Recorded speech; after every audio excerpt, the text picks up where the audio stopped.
Hi friends, నేను మీ అనపర్తి అమ్మాయిని. ఈవెంట్కి వెళ్ళి చాలా రోజులు అవుతుంది కదా, మళ్ళీ ఈ రోజు వెళ్ళామండి పెడపర్తి. వెళ్తాను కానీ స్వామి దర్శనం అయితే జరిగిపోయింది. తర్వాత స్నాక్స్ పెడుతున్నారని తెలిసింది, వెళ్ళాను అనమాట. వెళ్ళేసరికి chicken fry, pizza, veg soup, chicken soup అన్నీ పెట్టారు. కాకపోతే నేను తినలేకపోయాను.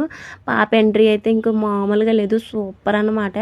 మా ఈవెంట్స్లో నాకు నచ్చేదల్లా ఎంట్రీ అండి. ఎందుకంటే స్మోక్ వేస్తారు కదా, స్మెల్ అయితే నాకు చాలా ఇష్టం. మబ్బుల్లో తేలిన ఫీలింగ్ అనిపిస్తుంది అనమాట నాకు అది. తర్వాత వచ్చేసి ఈరోజు నా వర్క్ మెహందీ. చూడండి, మెహందీ పెడేస్తున్నాను నేనైతే చక్కాచక్కమని. అరబిక్ పెట్టానండి, ఎందుకంటే ఎక్కువ నెంబర్స్ ఉంటారు కదా, అందుకని ఓన్లీ అరబిక్ అయితే పెట్టాము. చిన్నపిల్లలు అయితే మోచేకా నుంచి పెట్టించుకున్నారు 2 హ్యాండ్స్కి కూడానే. ఫుడ్ టైం అయితే అయిపోయింది, ఇంకా 2:30 అయిందండి ఈరోజు నేను ఫుడ్ తినేసరికి. ఇంక వెళ్ళాక మొత్తం వెజ్ అనమాట, మొత్తం అన్నీ కుమ్మేద్దాం అనుకున్నాను. కాకపోతే అక్కడ నేను తినేవే పెట్టించుకున్నాను. తర్వాత గిఫ్ట్లు అయితే ఇచ్చారు, ఇంకా అవి పట్టుకుని ఇంటికైతే బయలుదేరిపోయాను.